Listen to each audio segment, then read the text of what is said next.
현대 시대를 살아가는 우리 모두에게 필요한 것들이 많습니다. 없어서는 안 되는 것, 그 중에 하나가 있다면 바로 스마트폰이라고 생각이 듭니다.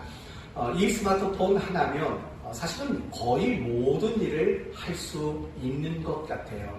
통화도 할 수 있고, 문자를 주고받을 수도 있고, 사진도 찍을 수 있고, 또 영상도 촬영할 수 있고, 심지어 쇼핑도 할 수 있고, 내가 원하는 것에 예약도 할 수 있고, 은행 업무도 볼 수 있고, 그거 말고도 이 스마트폰으로 할 수 있는 것들이 얼마나 많은지 모릅니다.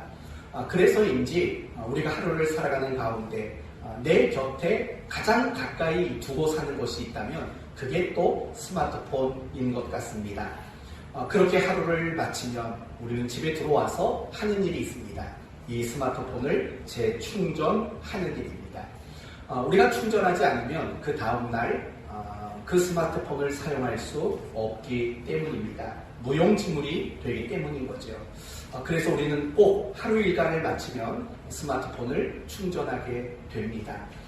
우리 인생도 마찬가지인 것 같아요. 우리 인생을 살다 보면 반드시 우리 인생을 위해서 재충전할 수 있는 그런 시간들이 분명히 필요합니다. 무조건 분주하고 빠르게 산다고 해서 그게 다 좋은 게 아니에요. 충분한 충전의 시간이 자신에게 있어야 된다는 것 압니다. 우리의 신앙생활도 마찬가지입니다. 우리가 신앙생활을 하는 가운데 재충전의 시간이 없으면 우리는 신앙생활을 잘할 수 없기 때문입니다. 오늘 본문은 역시 마찬가지입니다. 계속되는 사역을 위해서 재충전하시고자 했던 예수님의 이야기를 우리에게 소개하고 있습니다. 그러므로 우리가 영적으로 재충전하는 그 시간이 얼마나 중요한가를 확인하고 그런 시간을 갖기를 다짐하는 그런 우리가 되었으면 좋겠습니다.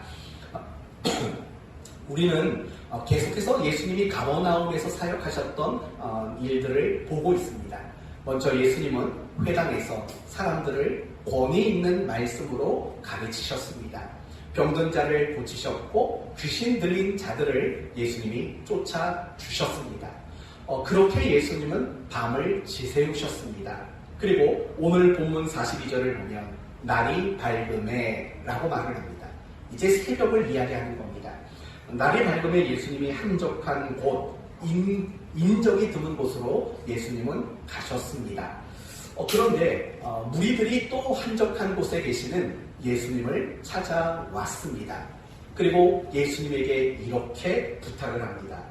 자기들에게서 떠나시지 못하게 만류하려 라고 말을 합니다. 다른 말하면 이런 말이죠. 예수님, 이 곳에 계십시오. 다른 곳에 가시지 마시고 우리와 계속 함께해 주시기를 원합니다. 라고 이야기하는 겁니다. 더 많이 가르쳐 주십시오. 더 많은 병든 자와 귀신 들린 자들을 고쳐주십시오. 라고 요구한 것입니다. 여러분, 이러한 가버나움 사람들의 요구하는 모습을 보면서 여러분은 어떤 생각이 듭니까? 혹시 이런 생각은 아닙니까? 이 사람들 예수님을 독차지하려고 하는 이기적인 사람일세? 라는 생각이 들지는 않습니까? 어쩌면 여러분의 그 생각이 틀린 건 아닙니다. 그러나 적어도 이 가버나움 사람들에게서 우리가 배울 수 있는 한 가지가 분명히 있습니다. 그게 뭐냐면 예수님을 너무 사모했다라는 겁니다. 예수님의 가르침도 사모했고 예수님이 행하시는 모든 일들을 사모한 겁니다. 예수님 그분 자신을 너무나도 사모하는 그 마음, 우리는 그 마음을 반드시 배워야만 합니다. 왜냐하면 그 사모하는 마음이라는 것이 너무나도 중요하기 때문에 그렇습니다. 우리가 일생을 살아가면서 무슨 일을 하든지 더 잘하는 사람은 어느 쪽이냐면 항상 사모하는 사람이 무슨 일이든 훨씬 더 잘하게 되어 있습니다. 학생의 경우로 말한다면 누가 공부를 잘할 수밖에 없냐면 사모하는 학생이 공부를 잘할 수밖에 없습니다. 공부를 사모하지 않는데 공부를 잘할 수 없는 겁니다. 이 자리에는 다이어트 할 분들은 아무도 안 계시는데 다이어트도 마찬가지예요. 다이어트도 이태규 집사님 계시네요. 조금 뱃살 좀 저와 함께 빼야 되지 않을까 듭니다.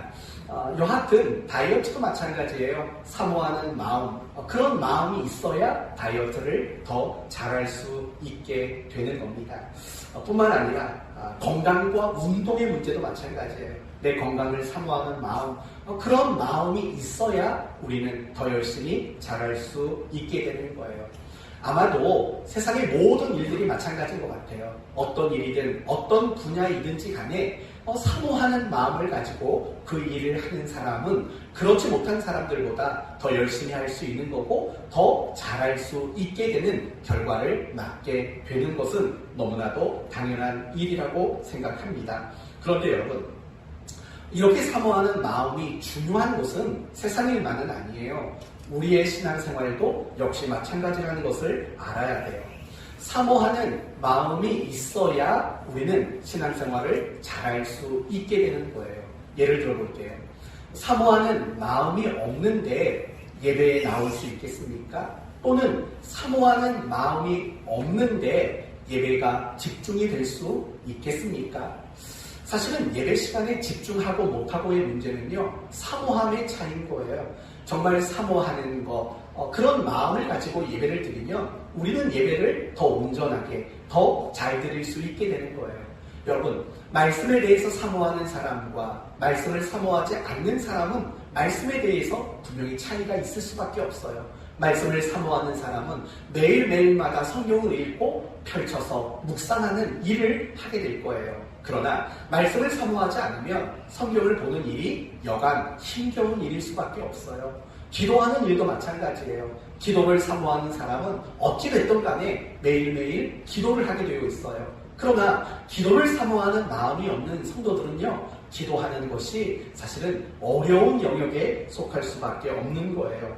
모든 게 다 마찬가지예요. 우리가 성경 공부를 하는 거, 어떤 성경의 훈련을 받는 거, 이 모든 것들을 잘하는 사람과 못하는 사람의 차이는 다른 차이가 아니에요. 바로 사모하는 마음이 있느냐 없느냐의 차이가 이 모든 것들을 결정짓는 거예요. 마음은 거짓말하지 않는다는 사실을 알고 계시지요. 마음은 절대 거짓말하지 않아요. 마음은 말을 만들어요. 마음은 여러분의 행동을 만들어요. 마음은 여러분의 생활 습관을 만들어요. 마음은 결국 여러분의 존재의 가치와 의미를 결정하게 되어 있어요. 마음은 여러분의 삶의 모든 걸, 방향도, 그 내용도, 그 수준도, 범위도 모든 걸 마음이 결정해요. 그렇기 때문에 우리가 신앙생활을 하는 가운데 정말 사모하는 마음, 그 마음이 없이는 그 일을 잘할 수가 없게 되는 거예요. 가끔씩 성도들이 그런 이야기를 해요.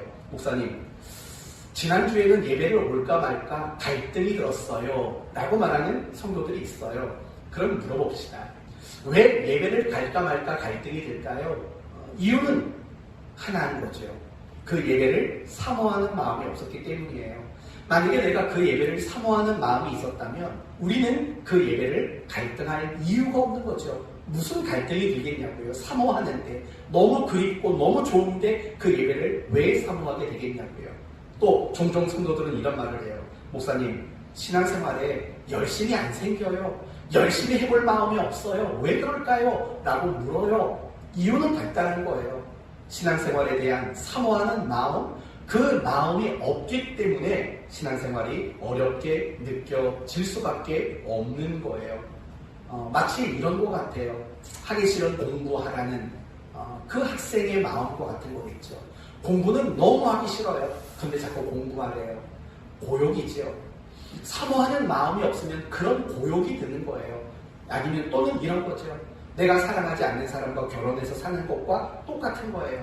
사모하는 마음이 없이 신앙생활을 한다는 것은 마찬가지의 모습이라는 거예요. 그런데 우리가 신앙생활을 하는 가운데 사모함이 없으면 열심히 그리고 잘할 수 없게 돼요. 거기서 끝나진 않아요. 반대로 우리가 사모하는 마음이 없이 신앙생활은 할 수 있어요. 어쩌면 오늘이 그런 경우일지도 몰라요. 예배를 별로 사모하진 않았지만 그래도 주일이니까, 내가 그리스도인이니까 내가 예배 드리러 간다. 사모하는 마음 없이 이 자리에 올 수 있어요. 사모하는 마음이 없다고 말하면 좀 과하겠네요. 사모하는 마음이 부족하지만 나올 수 있어요.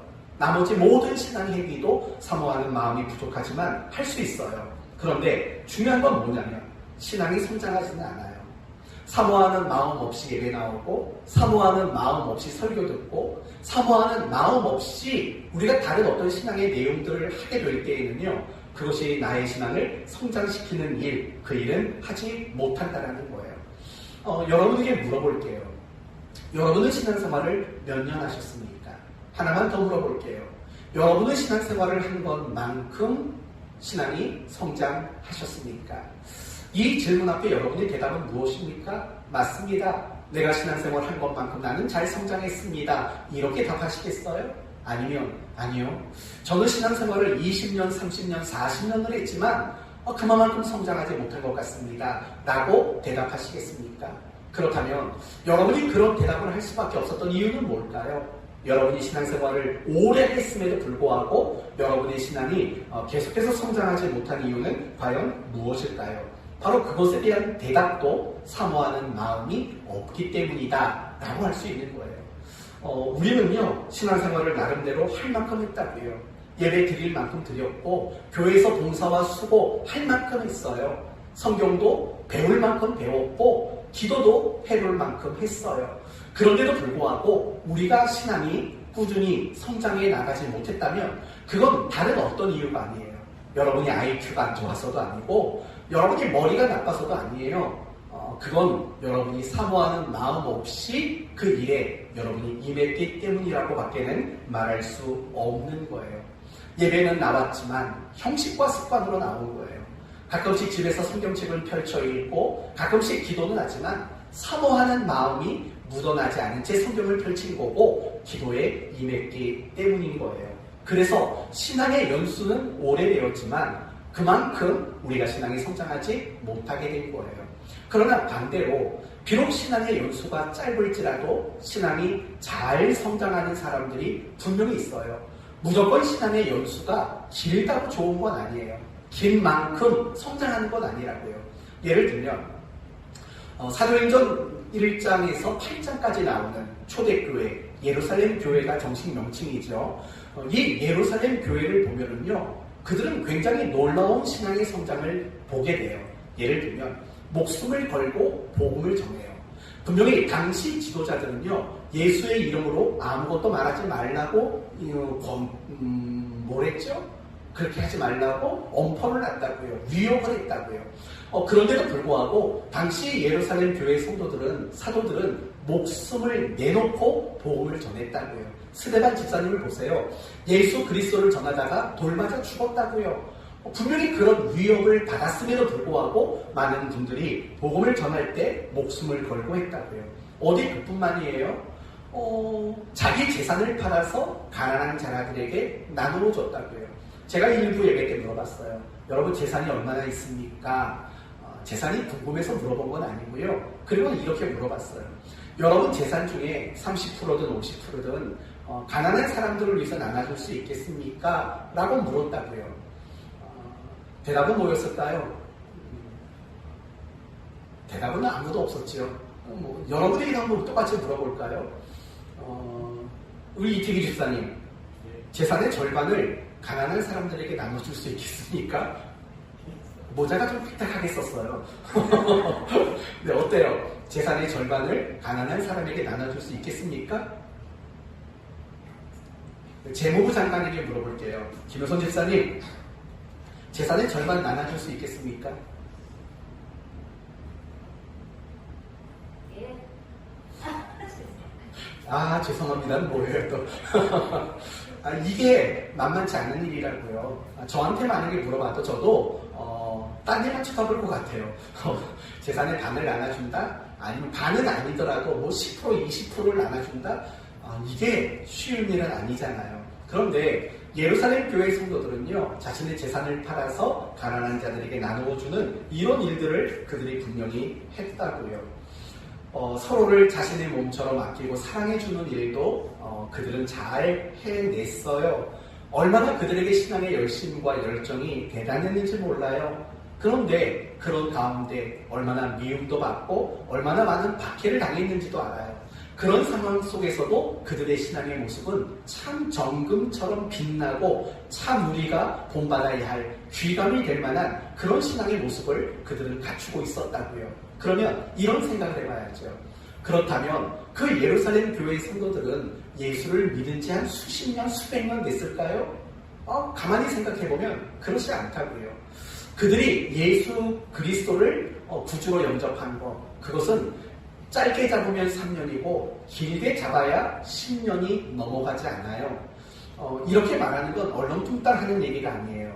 사도행전 8장까지 이야기를 한 거잖아요. 그러면 사도행전 9장에 어떤 얘기가 나오냐면 다메섹에서 바울이 예수님을 만나고 이제 이방인의 사도로 변화되는 그런 얘기가 사도행전 9장에 등장을 하게 돼요. 그러면 여러분 한번 생각해 보세요. 바울이 다메섹에서 예수님을 만나고 그가 새로운 사람으로 바뀌었을 때 그때가 연도로 말하면 몇 년이었을까요? 학자들마다 의견이 달라요. 가장 짧게 말하는 사람은 AD 33년이라고 말해요. 다메섹 사건이 일어난 시점이 33년. 그리고 가장 늦게 주장하는 학자는 AD 39년이라고 말해요. AD 39년. 여러분, 예수님께서 공생애를 시작하신 게 30살 무렵이잖아요. 그러니까 대략 예수님이 이 땅에 태어나신 연도가 BC 4년이라고 보는 게 정확한 학설이에요. 물론 우리가 BC와 AD를 나누는 기준을 예수님의 사건으로 말하긴 하지만 엄격히 말하면 BC 4년이 예수님의 출생 연도가 되는 거예요. 그러면 AD 33년이라고 해봤자 니들이 예수를 믿은 지가 고작 3년 정도 남짓밖에 안 되는 거예요. 아무리 좋게 봐줘도요, 그들이 예수를 믿은 건 10년이 넘지 않아요. 그러면 이 자리에 여러분 가운데 신앙생활 10년 이상 안 한 분이 혹시 계신가요? 그렇다면 할 말은 없고, 그러나 제가 알기로 이 자리에는 신앙생활을 적어도 10년 이상은 했다고요. 우리 정은아가 태어날 때부터 신앙생활을 했으니까 지금 20살 넘었죠? 몇 살이죠? 20살. 그래요. 20년을 한 거예요. 은하는 신앙생활을 20년을 했다고요. 그러면 그 엄마는 더 많이 했겠죠. 그리고 여러분도 신앙생활을 더 오래 했겠죠. 적어도 30년, 40년, 그 정도는 여러분 모두가 신앙생활을 했을 거라고요. 그러면 내가 40년 신앙생활을 했다면 10년도 채 하지 않은 이 예루살렘 교회 성도들보다 신앙이 더 좋아져야지요. 그런데 그렇지 않다라는 거예요. 그러면 생각해 볼 건 그거예요. 우리는 오래 많이 했는데 신앙이 잘 안 자랐고, 예루살렘 교회 성도들은 짧게 했는데 신앙이 좋아졌어요. 그러면 이런 것들을 결정지었던 가장 중요한 근거는 뭐냐라는 질문을 해야죠. 그러면 그 질문에 대한 답은 바로 이거예요. 그들은 그들의 신앙의 모든 일들 속에 사모하는 마음을 담았다는 거예요. 사모하는 마음을 가지고 예배를 드렸고, 사모하는 마음을 가지고 말씀을 받고, 사모하는 마음으로 기도했고, 사모하는 마음으로 그들은 성도의 교제를 가졌다는 거예요. 그래서 사도행전 1장에서 8장까지 많이 나오는 단어 중에 하나가 뭐냐면 날마다 라는 단어인 거예요. 날마다. 예를 들면 날마다 모여 라는 말이 나오고, 날마다 말씀을 듣고 라는 말이 나오고, 날마다 그들이 교제하여 라는 말이 나와요. 여러분, 날마다라는 말은 무슨 말일까요? 그건 사모했다라는 말이에요. 내가 사모하지 않는데 어떻게 그 일을 날마다 할 수 있겠냐고요. 날마다라는 것은 결국 그들이 신앙의 모든 것들을 마주할 때마다 그들 마음 속에는 항상 사모하는 마음이 자리를 잡고 있었다라는 거예요. 바로 그거예요. 사모하는 마음, 그 마음을 가지고 예배를 드리고 신앙생활을 하면요, 우리의 신앙은 반드시 끊임없이 성장을 해 나갈 수밖에 없는 거예요. 이유가 뭔지 아세요? 사모하는 마음은 내가 하는 이 신앙의 행위를 훈련이 되도록 만들기 때문에 그래요. 다시 한번 이 부분은 여러분이 다시 들으셔야 돼요. 사모하는 마음은 내가 예배를 드리든 말씀을 읽든 큐티를 하든 기도를 하든 봉사를 하든 내가 신앙의 어떤 일을 하든지 간에 그것이 훈련이 되도록 만드는 역할, 그거는 결국 내가 그걸 사모하는 마음을 갖는 것, 그 사모하는 마음이 내가 하는 신앙의 모든 일들을 훈련이 되도록 만들어요. 여러분, 훈련이 된다는 말은 무슨 말이냐면 내가 실력이 향상될 수밖에 없다라는 거예요. 그러나 반대로 내가 예배의 자리는 나왔어요. 내가 성경을 보고 기도를 해요. 그러나 내 마음속에 사모하는 마음이 없어요. 갈급한 마음이 없고 간절한 마음이 없어요. 그렇다면 내가 비록 예배의 자리에 나왔고 말씀과 기도를 접하고 있고 봉사의 일들을 하고 있지만 그게 무엇이 되지 않는 걸까요? 훈련이 되지 않는 거예요. 그렇기 때문에 훈련이 아니기 때문에 내가 비록 그런 신앙의 행위들을 하고 있지만 그것이 나의 신앙을 성장시키는 그런 결과를 만들어내지는 못하는 거예요. 그렇기 때문에 신앙의 연수는 늘어가고 쌓여져 가고 있지만 결과적으로는 우리의 신앙이 더디게 성장하거나 아니면 늘 신앙이 제자리에 걸음하는 이런 모습을 발견할 수밖에 없다라는 거예요. 그래서 시편의 여러 기자들은 늘 뭘 강조했냐면 하나님을 사모하나이다, 여호와를 사모하나이다, 이런 고백들이 시편 기자들의 한결같은 고백들이었다고요. 바울의 고백도 베드로의 고백도 모두가 무엇이냐면 무엇인가를 사모하여 라는 이런 신앙 고백들이 모두가 신앙의 실력자들이 가졌던 한결같은 공통점이었어요. 정말 내가 신앙의 실력이 좋은가, 내가 정말 신앙의 실력이 좋지 못하는가는 뭘 보면 알 수 있냐면 사모하는 마음이 있는가 없는가, 그걸 보면은 내 신앙의 실력과 수준과 상태를 우리는 얼마든지 알 수 있게 되는 거예요. 사랑하는 성도 여러분, 여러분 자신을 한번 점검하고 돌아보셔야 돼요. 나는 신앙생활 속에서 사모하는 마음을 늘 가지고 있는가?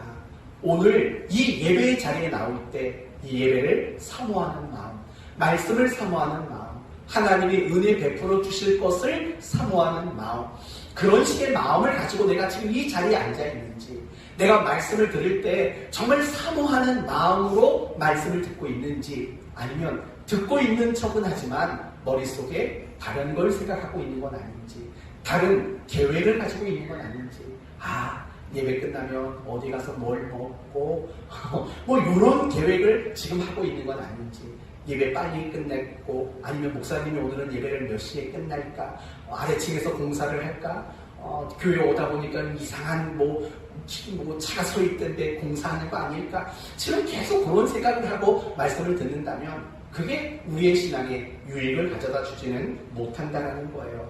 제가 정말 여러분에게 간절히 바라는 건 그거예요. 여러분이 항상 사모하는 마음, 그걸 점검하는 성도가 됐으면 좋겠어요. 항상 그걸 점검하셔야 돼요. 내 마음속에 사모함, 갈급함, 간절함, 이런 마음이 있는가 없는가, 이걸 늘 점검해야 돼요. 그리고 그런 마음이 없다면, 사모하는 마음이 없다면요, 여러분이 신앙에 많이 느슨해져 있는 거예요. 신앙의 초점을 여러분이 잃고 있다라고 여러분이 생각해도 결코 틀린 것은 아니에요. 그러니까 항상 사모하는 마음이 담겨져 있는 예배, 사모하는 마음이 담겨져 있는 말씀과 기도, 사모함이 담겨져 있는 봉사와 수고, 이런 것이 될 수 있도록 항상 사모하는 마음을 품는 일이 너무 중요한 거예요. 그렇다면 어떻게 하면 우리는 사모하는 마음을 품을 수 있게 될까요? 어떻게 사모하는 마음을 품을 수 있을까요? 이런 거지요. 물론 기도하셔야 돼요. 그러나 기도만 한다고 하나님이 사모하는 마음을 그저 우리 마음에 담아두진 않아요. 내가 사모하는 마음, 예를 들면 예배를 사모하는 마음을 갖기를 원하신다면 방법은 이거예요. 예배 시간에 나오세요. 사모하는 마음이 없어도요, 예배하는 자리에 나오셔야 돼요. 그리고 예배를 드리세요. 최선을 다해서 예배를 드리세요. 그러다 보면 어떤 일이 생기게 되냐면 예배 가운데 하나님이 내 마음을 만지시는 것들을 경험하게 되고요, 내가 고민하고 있었던 고민거리에 대한 답을 말씀으로 주시는 것들을 보게 돼요. 그런 것들을 여러분이 경험하게 되면요, 예배를 사모하는 마음이 그때부터 회복이 되는 거예요. 내 마음에 예배를 사모하는 마음이 들 때까지 기다리겠다 하면 절대 그 마음 안 들어요. 아니요, 이 말은 틀렸어요. 절대는 아니에요. 하나님이 가만히 내버려 두진 않겠지요. 어떻게든 사모하는 마음을 갖도록 하시겠지요. 그러나 적어도 내 자발적인 의지로는 사모하는 마음을 만들어내지는 못해요. 절대적으로 내 스스로 자발적으로 내 마음의 사모함을 만들지는 못해요. 노력하셔야 돼요. 여러분 가운데 많은 분들이요, 찬양에는 참 은혜를 많이 받아요. 그쵸? 찬양의 은혜를 많이 받아서 찬양을 사모하는 분도 많아요. 또 어떤 분들은 기도의 은혜를 참 많이 받는 분이 있어요. 그래서 기도를 사모하는 분이 있어요. 그런데 유독 성경에 대해서는 사모하는 마음을 갖는 성도들이 찬양이나 기도에 비하면 그 비율적으로 상당히 많이 낮아요. 대부분 그래요. 말씀이 너무 어렵대요. 말씀을 읽어도 모르겠대요. 큐티도 어떻게 할 줄을 모르겠대요. 그래서 사모하는 마음이 없대요. 그래서 어떻게 하시겠다는 거예요. 그래서 안 하시겠다는 거예요. 그럴 수 없잖아요. 어려워요. 그렇게 느낄 수 있어요. 그래도 노력해야 돼요. 매일 성경을 펼치셔야 돼요. 읽어야 되고 그 읽은 말씀들을 묵상하고 계속 고민할 줄 알아야 돼요. 그 노력이라는 시간이 없으면요 절대로 사모하는 마음은 들지 않아요. 내가 항상 신앙생활 속에 사모하는 마음을 가지려면 노력하는 거 말고는 없어요. 내가 그 자리에 참석하고 내가 그 신앙의 거룩한 경건의 일들을 내가 하고자 하는 노력, 그런 노력이 분명히 필요하다라는 거예요. 사랑하는 성도 여러분, 마음속에요 신앙의 모든 것들을 사모하는 마음 가지시기를 예수님의 이름으로 축원드립니다. 이제 계속해서 43절을 보니까요, 지금 가버나움 사람들이 예수님께 뭐라고 부탁했지요? 예수님, 떠나가지 마세요. 우리와 함께 해주십시오. 우리와 같이 삽시다. 아마 이런 식으로 얘기를 한 것 같아요. 그랬더니 43절에 예수님은 뭐라고 대답하시냐면, 내가 다른 동네들에서와 하나님의 나라 복음을 에서도 하나님의 나라의 복음을 전하여 하리니 나는 이 일을 위해 보내심을 받았노라 하시고, 44절 갈릴리 여러 회당에서 전도하시니라, 이렇게 얘기를 한다고요. 예수님이 거절하셨어요. 나는 가야 된다. 나는 갈릴리의 모든 지역 가야 된다. 이 가버나움도 갈릴리에 있는 많은 지역 중에 한 군데였어요. 그런데 가버나움 사람들은 자신들만 예수님과 함께 하겠다고 말한 거잖아요. 그러자 예수님은 아니다. 갈릴리의 모든 지역을 나는 다니면서 복음을 전하고 전도할 거다. 예수님이 얘기를 했다고요. 갈릴리는 굉장히 큰 지역이에요. 북에서 남까지 100km가 넘어요. 그리고 동에서 서까지 50km가 넘어요. 그리고 갈릴리라는 이 지역 안에 마을이 몇 개가 있었냐면 250개가 넘는 마을이 있었다고요. 지금 예수님께서는 그 지역에 다녀서 내가 전도하고 복음을 전해야겠다라고 이야기를 하시는 거예요. 그런데 여러분, 한번 생각해봐요. 지금 예수님이 이렇게 말씀하시고 정말 44절을 보시면 갈릴리 여러 지역을 다니면서 전도를 하기 시작했어요. 생각해봐요. 예수님은 지금 안식일에 회당에서 권위 있는 말씀으로 가르쳤다고요.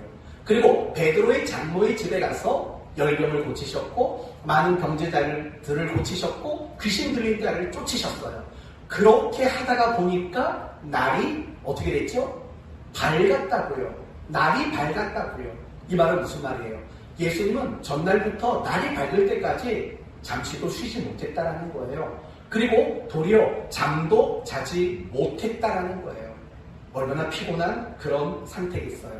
그런데도 불구하고 가끔씩 어떤 분은 그래요. 예수님 이때 30살밖에 안 됐다고. 뭐 그렇게 말하는데 30살이면 밤새워도 안 피곤할까요? 그렇지는 않은 거죠. 이런 예수님의 모습을 보면서 우리가 알 수 있는 것은 무엇이냐면, 첫째는 예수님은 분명한 사명의식을 가지고 있었다라는 거예요. 분명한 사명의식, 사명감을 가지고 있었다라는 거예요. 더 구체적으로 말하면 이런 거예요. 내게 맡겨진 사명은 하나님의 나라의 복음을 전하는 거다 라는 그 사명에 대한 내용을 알고 있었고요. 또 나를 보내신 분이 하나님의 나라의 왕이라는 나를 보내신 분이 누군가에 대해서도 알고 있었어요. 그리고 뿐만 아니라 예수님은 밤을 새웠지만 쉬는 것보다는 갈릴리 지역을 다니면서 복음을 전하는 것을 선택했다고요. 그 말은 무슨 말이냐면 내게 맡겨진 이 사명이 얼마나 긴급한 사안인가에 대해서도 예수님은 잘 알고 있었다고요. 분명한 사명감을 가지고 있었던 거예요. 그리고 또 한 가지 알 수 있는 두 번째는 이런 거예요. 예수님이 가지고 있는 그 사명감, 그 사명의식이 예수님으로 하여금 멈추지 않고 지치지 않도록 만들었다라는 거예요. 사실은 이 부분이 우리가 반드시 배워야 하는 부분이에요. 우리는 신앙생활 하다 보면 늘 연말만 되면 목회자가 제일 많이 성도들에게 듣는 말이 있어요. 어떤 말인지 아세요? 이런 말이에요. 목사님, 내년에는 좀 쉴게요. 그거죠. 말해봤던 사람들은 알아요. 목사님, 내년에는 봉사하는 일들 다 내려놓고 예배에만 집중할게요. 이렇게 얘기하는 분들이 꽤 많아요. 아주 많아요. 저 같은 경우에는 특별한 일이 아니면 항상 거절해요. 왜 거절을 하냐면요. 상대방이 성도가 와서 저한테 그런 말을 하는 마음은 알아요. 마음은 알고 계획이 선하다는 건 알아요. 봉사하는 일 중단하고 예배에 집중하고 열심히 개인 경건 생활 할게요. 이런 의도가 있다는 건 조금도 의심하지 않아요. 근데요, 그게 신앙에 유익이 되지 않는 게 거의 분명해요. 왜냐하면 우리는 사명을 놓치면은요, 금방 지치게 돼 있어요. 사명을 놓친다는 것은 또 이런 말도 있어요. 하나님이 내가 이 사명을 감당하기 위해서 필요한 은혜를 공급하시고 성령의 충만함도 주시고 하는 이런 것들까지도 사실은 중단된다는 사실을 우리는 알지 못해요. 여러분, 우리가 하나님의 일을 한다는 건 내 실력으로 하는 건 결코 아니라는 거 아시잖아요. 만약에 여러분 실력대로 하는 게 맞다면 그냥 무조건 쉬세요. 그러나 여러분의 실력으로 사명을 감당하는 게 아니라는 걸 인정하신다면 쉴 생각하지 마셔야 돼요. 왜냐하면 여러분이 사명을 감당할 때 하나님이 공급하셨던 은혜도 여러분에게는 참 제한될 수밖에 없는 일이 일어날 수밖에 없는 거예요. 정말 쉬겠다고 해서 신앙생활 잘하는 사람 전 미안하지만 못 봤다고요. 제가 여러 차례 말려요. 쉬지 마시라고. 힘들어도 하시라고. 대신 제가 2배로 기도해 주겠다라고 여러 차례 권면을 한다고요. 그런데도 그분의 의지를 가지고 결국은 일을 내려놔요. 그럼 어떻게 되는 줄 아세요? 사실은 예배도 잘 못 나와요. 예배도 잘 못 나올 뿐더러 신앙이 아주 치명적인 상태가 되기도 하는 것들을 사실은 너무 많이 봤어요. 더 극단적인 얘기 해볼까요? 사명을 좀 내려놓겠다고 말하는 사람, 억지로 고집부려서 그 사람이 내려놓게 되면요, 교회를 떠난 사람도 저는 많이 봤어요. 그런 경우들이 분명히 있는 거예요. 여러분, 여러분이 사명감을 가진다는 거, 사명의식을 가진다는 거, 저는 그래서 그게 굉장히 중요한 거라고 생각이 들어요. 알아요. 여러분이 맡겨진 그 사명을 감당하는 거 힘들고 지친다는 거, 그리고 그것 때문에 마음이 괴롭고 상처도 받는다는 거 알아요. 아는데 놓지 마세요. 그거 놓으시면 안 돼요. 예를 들면 제 얘기를 한번 해볼게요. 저도 이렇게 설교 준비하고 목사 노릇하는 게 사실은 쉽지 않아요. 여러분, 이거는 인간적인 거예요. 설교를 준비하고 설교를 했는데 설교가 잘 됐다고 스스로가 느낄 때가 있어요. 그게 진짜는 아닐 수 있지만 그거잖아요. 오늘 같아서는 말이 안 막히고 말이 술술술 잘 나오네? 그러면 설교가 끝나면 기분 좋다고요. 근데 이게 말이 자꾸 그냥 버벅거려지고 막 예배 분위기도 좀 무겁고 막 그러면 설교가 끝나고 예배가 끝나고 나면은요, 여러분은 어떨지 몰라도 저는 정말 죽을 맛이에요. 너무 괴로워요. 그런 마음이 들면 임목사님이 없어서 하는 얘기예요. 이번 주 임목사님 설교하라고 그럴까? 이런 생각이 든다고요. 막 그 자리를 피하고 싶고 그 자리를 도망치고 싶은 마음이 들 때가 사실은 굉장히 많아요. 너무 많아요. 그건 진짜 어쩔 수 없나 봐요. 그래서 여러분, 예를 들어서 만약에 그럼 제가 설교를 안 하면 그게 제 신앙에 유익이 될까요? 안 그럴걸요? 제가 괴롭지만 쉽지 않은 일이지만 이 사명을 계속 하고 있으니까 그나마 이 정도가 되는 거죠. 그거 놓아버리면 더 형편없는 사람이 사실은 될 수밖에 없는 거예요. 이 부분을 좀 예를 들어볼게요. 엘리야 선지자를 예를 들어볼게요. 엘리야 선지자 잘 아시지요? 굉장히 선지자를 대표할 만한 훌륭한 선지자예요. 열정과 열심도 남다른 선지자예요. 이게 제일 잘 나오는 본문이 갈라디아서래요. 이게 2부 예배 드리니까 나오는 후유증이에요. 엘리야 얘기해놓고 갈라디아서는 뭐에 나왔대요? 열왕기상 18장에 나와요. 그것도 갈라디아서 18장이 어디 있어요? 열왕기상 18장을 보시면 갈멜산 사건이 나와요. 이 갈멜산 사건이 왜 나오게 되냐면 엘리야 선지자가 사역하는 그 시대는요, 바알과 아세라 우상이 굉장히 만연해 있었어요. 누구 때문이냐면 아합과 이세벨이라는 왕과 왕비 때문이에요. 그들이 바알과 아세라에 심취해 있었거든요. 그래서 이스라엘 땅 여기저기에 바알과 아세라를 위한 신상들이 세워지고 제단들이 세워졌어요. 그래서 이스라엘 백성들 모두가 바알과 아세라를 숭배하는 일이 일어나게 돼요. 그게 얼마나 심각했냐면 당시 바알과 아세라의 제사장들이 몇 명이나 있었냐면 최소 850명이 있었다는 거예요. 850명. 여러분, 이 우상 숭배 선지자들이 850명이 있었다는 건 이거는 뭐 엄청났다라는 얘기잖아요.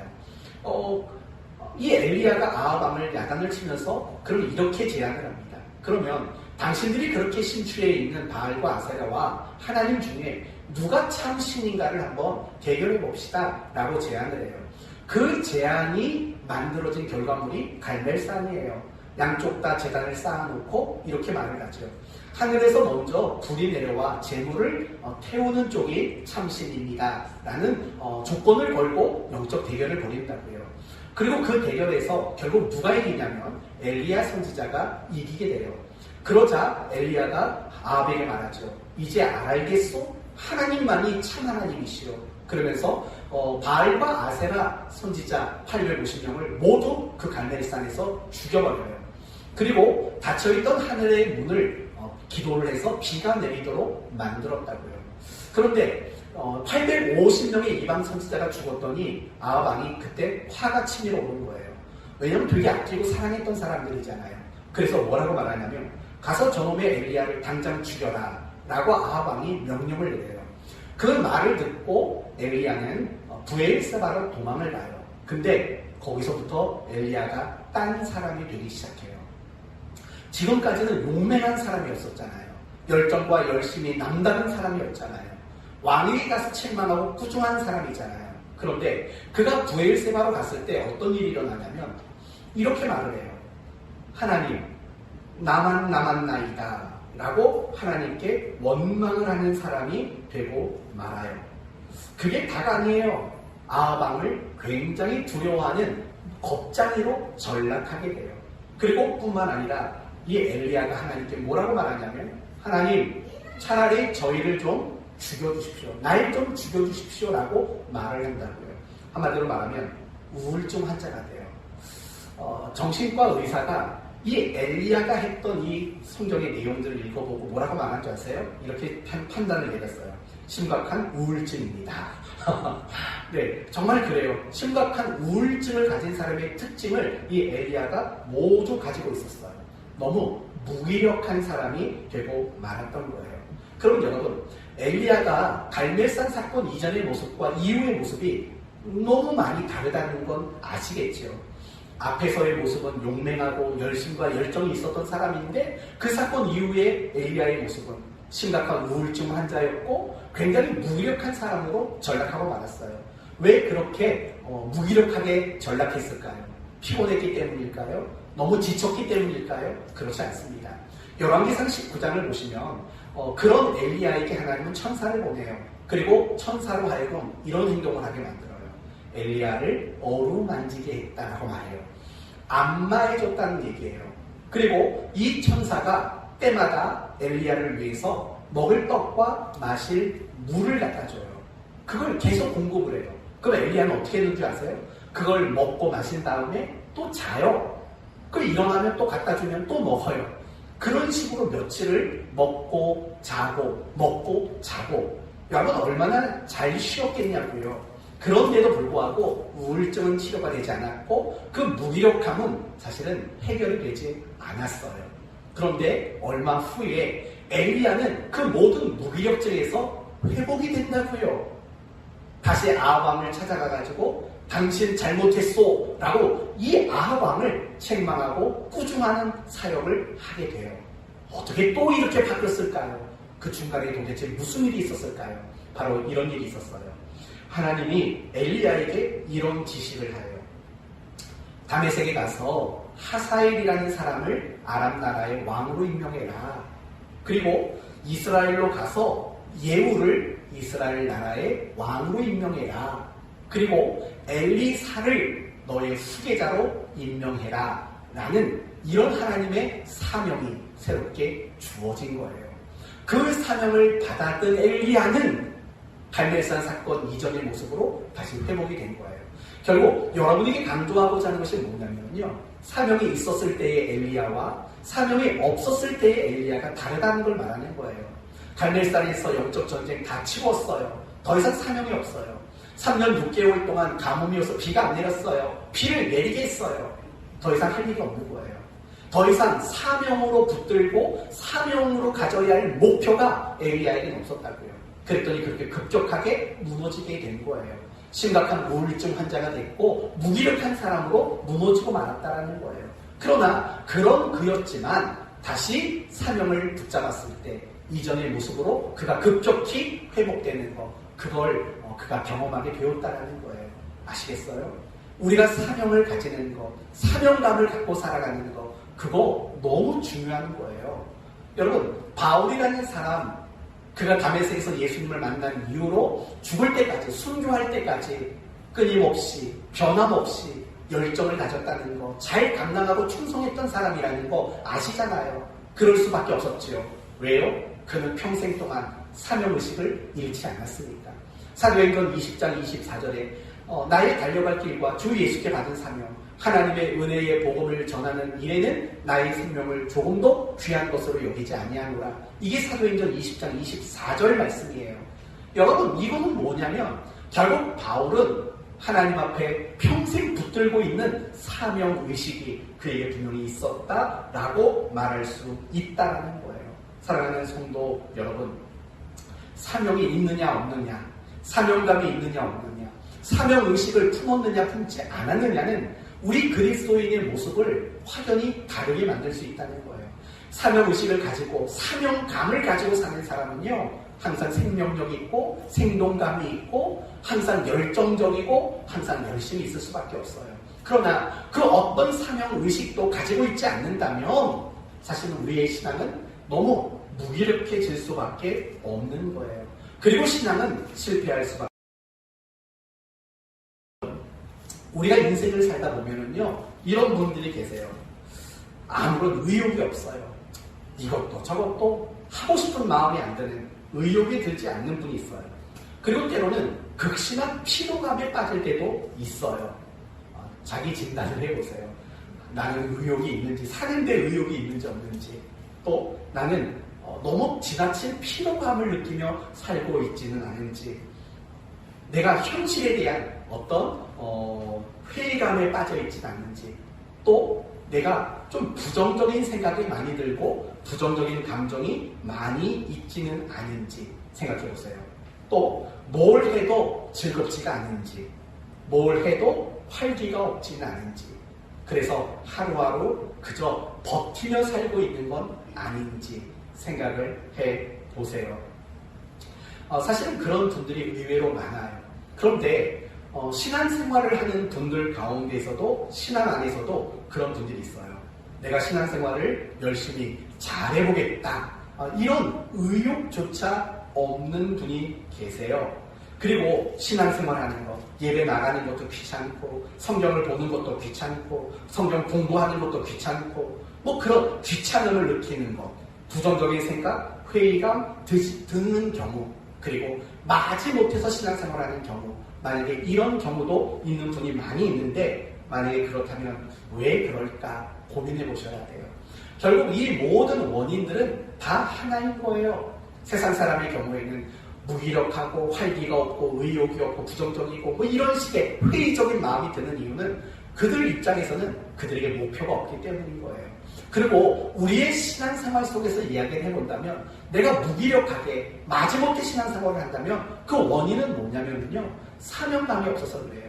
내가 사명의식이 없고 내가 어떤 감당하는 그 책임감, 이런 것들이 없기 때문에 우리의 신앙생활이 얼마나 무기력해지는지 몰라요. 여러분 알고 계세요? 여러분 모두, 정말 구원받은 사람들 모두는요, 다 공통의 사명이 있어요.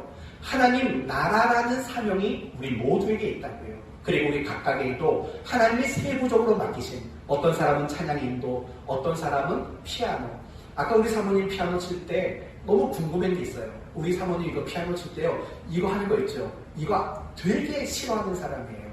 근데 오늘 그걸 2번이나 했다고요. 왜 했을까? 김효선 집사님이 하라고 시켰나? 근데 혼자 했다고요? 이해가 안 갔어요, 아까.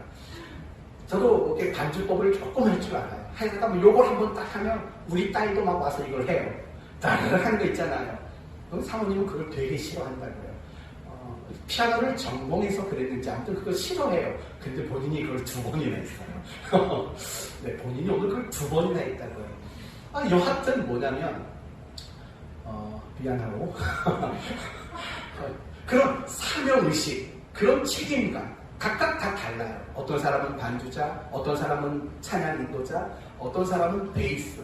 힘이 어디 갔죠? 네, 아무튼 이 베이스, 어떤 사람은 설교, 어떤 사람은 뭐 기도, 어떤 사람은 위로, 어떤 사람은 보살핌, 어떤 사람은 이끌어줌, 다양한 사명이 있다고요. 다 있어요.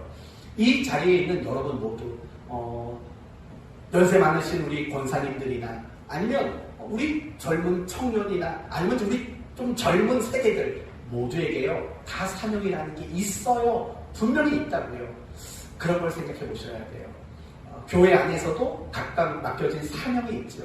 그리고 그 사명이 없는 분들은 적극적으로 그 사명에 동참하려고 노력하는 자세가 분명히 필요해요.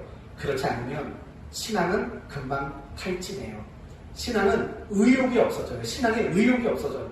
그리고 신앙이 무기력할 수밖에 없어요. 저는 여러분에게 권면합니다. 사명의식을 갖고 살아가셔야 돼요. 그리고 여러분은 늘 그 사명을 감당하는 일들에 최선을 다하고 충성을 다하는 그런 여러분이 될 수 있어야 해요. 이걸 예수님의 모습을 통해서 배울 수 있다는 거예요. 이제 우리는 지금까지 2가지를 배웠어요. 가버나움 사람을 통해서 배운 건 뭐죠? 사모하는 마음을 배웠고, 예수님의 그 모습을 통해서 우리가 배울 수 있었던 건 뭐냐면 사명의식에 대해서, 사명감을 가지고 살아가는 게 얼마나 중요한 일인가, 그 일에 대해서 우리가 함께 살펴봤어요. 이제 우리 자신을 한 번만 더 돌아보면 이런 거죠. 우리도 가만히 생각해 보면요, 예전에 사모하는 마음이 다 한때 있었다고요. 그쵸? 사모하는 마음 분명히 있었어요. 그리고 또 생각해 보면 때로는 한때 내가 사명감도 사명의식도 남달랐을 때도 분명히 있었을 거예요. 여러분 이 말에 동의하시죠? 사모하는 마음이나 사명감에 불타오르는 마음, 이런 것들이 한때 예전에 우리가 있었어요. 물론 지금도 여전히 그런 마음을 가지고 계신 분들도 계셔요. 그러나 상당수는 내가 예전에는 사모하는 마음, 그리고 사명감에 불타는 마음 옛날에는 많았다고요. 그런데 뒤돌아보니까 그게 흐려지고 그게 식어지고 이런 것들 때문에 아쉬워하는 그런 여러분들도 분명히 있을 거라고요. 그렇다면 이제 마지막으로 생각할 것은 이거예요. 왜 그렇게 됐을까? 내가 정말 사모하는 마음이 있었는데 그 사모하는 마음은 왜 놓쳤을까? 내가 정말 사명감에 불타올랐는데 그 사명감은 왜 식어져 버렸을까? 라는 이 부분을 마지막으로 생각하려고 해요. 오늘 본문은 그 이유에 대해서 답을 이렇게 주십니다.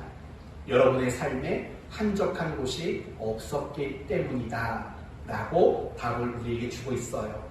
42절을 보시면은요, 날이 밝음에 예수께서 나오사 한적한 곳에 가시니 라고 이야기를 해요. 여러분에게 한번 물어볼게요. 지금 예수님은요, 왜 한적한 곳에 가셨을까요? 한적한 곳을 찾으신 이유는 뭘까요? 밤샜으니까 피곤해서 잠 좀 주무시려고 가셨을까요? 그렇지 않아요. 만약에 쉬시는 것이 목적이었다면 예수님이 곧장 갈릴리로 다니면서 전도하는 일을 하지 않으셨겠지요. 숙소를 찾거나 하셨겠지요. 그러나 예수님이 이 말씀을 하시고 곧장 갈릴리 여러 지역을 다니며 전도하는 것을 보면은요, 쉬시려고 한적한 곳에 가신 건 분명히 아니라고 우리는 확신할 수 있어요. 그렇다면 예수님이 한적한 곳을 찾으셨던 이유가 뭘까요? 이런 이유겠죠. 하나님을 독대하기 위해서예요. 하나님 한 분만 마주하는 시간을 가지려고 한 거죠. 뭐 더 구체적으로 말한다면 하나님의 뜻을 고민하는 시간, 하나님께 기도를 갖기 위해서 예수님은 한적한 곳을 찾으신 거죠. 이걸 다르게 말한다면 영적으로 재충전하는 시간, 바로 그런 시간을 갖기 위해서 예수님은 한적한 곳을 찾아가신 거예요. 맞아요. 여러분이 누가복음을 읽다 보면요, 예수님이 한적한 곳을 찾아갔던 경우가 많이 나오고요, 예수님이 저녁마다 또 새벽마다 예수님이 기도하는 시간을 가졌던 것이 있다는 것을 우리는 너무 잘 알고 있어요. 이게 중요한 거예요. 예수님은 사명의식을 가지고 있었다고요. 근데 그 사명의 불타오름이 식어지지 않고 꺼져지지 않는 이유가 있어요. 왜요? 한적한 시간을 가졌기 때문에. 한적한 장소가 있었고, 그 한적한 장소에서 하나님을 만나는, 영적으로 재충전하는 시간이 예수님에게는 매일같이 있었다고요. 그게 밤이고 그게 새벽이고 그 차이만 있을 뿐이지, 예수님은 늘 한적한 곳에서 영적으로 재충전하는 시간, 하나님을 복대하고 하나님과만의 만남을 갖는 그런 시간들이 예수님에게 있었기 때문이에요. 그래서 사그라들지 않을 수 있었던 거예요. 사랑하는 성도 여러분, 예수님은 누구예요? 하나님의 아들이시라고요. 하나님과 본체이신 분이시라고요. 그분이 영적인 재충전의 시간을 확보하기 위해서 잠을 포기하고 쉬는 것을 포기하고 사람들의 인기와 명예를 포기하고 한적한 자리를 찾아가신 그분이시라면, 사실은 우리는 더 얼마나 많이, 얼마나 더 자주 한적한 시간을 찾아야겠냐고요. 한적한 장소를 우리는 얼마나 더 열심히 찾아가야 마땅한 것 아니겠습니까? 그러나 우리에게는 그것이 없다는 거예요. 사모하는 마음이 왜 식냐고요? 불타오르던 사명감이 왜 자꾸 식어져 가냐고요? 여러분에게는 한적한 장소가 없잖아요. 여러분은 여러분의 영적인 재충전을 위한 시간을 확보하지 않잖아요. 텔레비전 보는 시간이 있고, 노는 시간이 있고, 핸드폰 보는 시간이 있고, 카톡하는 시간이 있고, 누군가와 통화하며 수다 떠는 시간도 있고, 커피 마시러 다니는 시간이 있고, 여러분이 나름대로 즐기는 모든 시간들이 있잖아요. 그런데 그런 시간들은 즐겨 찾아가면서 우리는 한적한 자리를 찾는 시간을 확보하지는 않는 거죠. 하나님과만 복대하는 시간, 하나님을 마주하며 나의 영적인 것들을 재충전하는 시간, 그런 시간들을 우리가 놓치기 때문이라는 거예요. 한적한 자리를 찾지 않는 한 여러분은 사모하는 마음이 회복되기 어렵고, 여러분의 그 사명감이 다시 불타오를 수는 없어요. 사랑하는 성도 여러분, 여러분은 하루 일과를 마치면 어김없이 핸드폰을 충전하십니다. 하지요? 내일을 위해서, 여러분의 육체의 충전을 위해서 잠을 자고 쉬기도 합니다. 그러나 여러분의 신앙생활을 위해서는, 여러분의 영혼을 위해서는 그렇게 재충전하는 일들을 하고 계시나 한번 자기 자신을 돌아보셔야 합니다. 한적한 자리를 찾는 시간이 없고 영적으로 재충전하는 시간을 갖지 않는다면 여러분의 신앙은 너무 침체하고 무너질 수밖에 없는 것 너무나도 뻔한 일입니다. 여러분에게 한번 대답을 바라진 않지만 물어봅니다. 한적한 자리를 하루에 한 번씩은 찾아가십니까? 그 장소가 어떤 곳이냐를 묻는 게 아닙니다. 하나님과 만날 수 있는, 하나님에게만 집중할 수 있는 그 시간을 여러분이 갖냐라고 물어보는 겁니다. 여러분은 하루를 살면서 반드시 핸드폰을 충전하듯이 영적인 재충전의 시간들을 가지고 있습니까? 여러분의 양심을 걸고 하나님 앞에 이 시간 대답하셔야만 합니다. 그리고 제발 이렇게는 말하지 마십시오. 목사님, 너무 바빠요. 할 일이 너무 많아요. 이렇게 얘기하지 마십시오. 왜냐하면 제가 여러분에게 가끔씩 하는 말이 있죠. 바쁜 그리스도인은 나쁜 그리스도인입니다. 하나님을 1대1로 만날 시간이 없을 정도로 바쁘게 산다? 잘못 사는 겁니다. 내가 하나님께 말씀을 묵상하고 내가 하나님께 기도하는 시간이 없을 정도로 분주하다? 잘못 사시는 겁니다. 바쁜 그리스도인은 나쁜 그리스도인입니다. 한번 다 같이 해볼까요? 바쁜 그리스도인은 나쁜 그리스도인입니다. 바쁜과 나쁜이 자꾸 헷갈리세요? 바꿔도 상관없어요. 나쁜 그리스도인은 바쁜 그리스도인입니다. 이렇게 말해도 상관이 없어요. 이제 오늘 말씀을 마치도록 하겠습니다.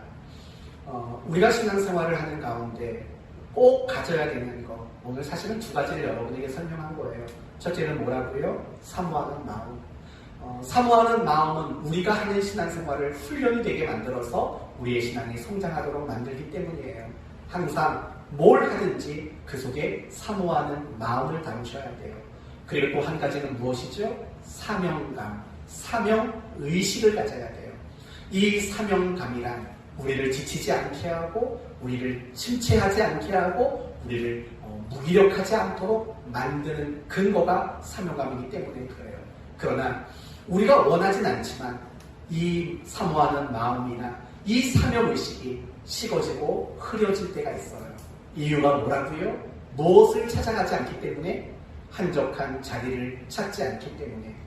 하나님과 만나 나의 모든 영적인 것들을 재충전하는 시간, 그걸 갖지 않기 때문에 사모하는 마음도 그리고 사명의식도 사그라들 수밖에 없다고 여러분에게 말씀을 드렸습니다. 제가 여러분에게 바라는 것, 매일 한적한 자리를 찾아가셔야만 합니다. 어쩌면 이 한적한 자리는 여러분이 출근을 하는 버스와 지하철 안, 아니면 여러분의 자가용 안이 될 수도 있어요. 어쩌면 이 한적한 곳은 여러분의 점심시간일 수도 있어요. 어쩌면 여러분의 한적한 곳은 여러분의 아이를 재워놓고 난 시간일 수도 있어요. 그곳이 어떤 자리고 어떤 시간이든 상관없어요. 한적한 자리가 반드시 매일 여러분에게 있어야 돼요. 그곳에서 여러분이 영적으로 다시 한번 자기 자신을 재충전하는 이런 시간들을 갖지 않는다면 지금 여러분이 가진 사모함, 지금 여러분이 가지고 있는 사명감 금방 사그라들 수밖에 없어요. 이런 것들이 식어지지 않게 하기 위해서는 한적한 곳에서 영적인 재충전을 하는 이 시간만 하는 겁니다. 저는 여러분 모두가 이제 매일 한적한 곳에서 영적으로 재충전하는 삶을 살겠다고 다짐하게 되기를 예수님의 이름으로 축원드립니다. 아멘. 기도합시다. 하나님 감사합니다. 가버나움 사람들은 사모하는 마음을 가졌고 예수님은 분명한 사명의식을 가지고 계셨습니다. 우리 모두가 이 두 가지 마음을 본받게 하여 주옵소서. 그러나 우리가 매일매일마다 한적한 곳을 찾지 않는다면 그리고 그곳에서 영적으로 내 자신을 재충전하지 않는다면 사모하는 마음이 흐려질 것이고 사명감이 식어질 수밖에 없을 겁니다. 아무리 바쁘고 분주한 하루를 산다 할지라도 한적한 곳에서 나의 영혼을 재충전할 수 있는 그런 시간을 확보하게 하여 주옵소서. 이런 다짐을 가진 성도들을 도우셔서 오늘부터 한적한 자리를 찾는 기쁨과 행복이 있게 하여 주옵소서. 예수님의 이름으로 기도 올리옵나이다. 아멘.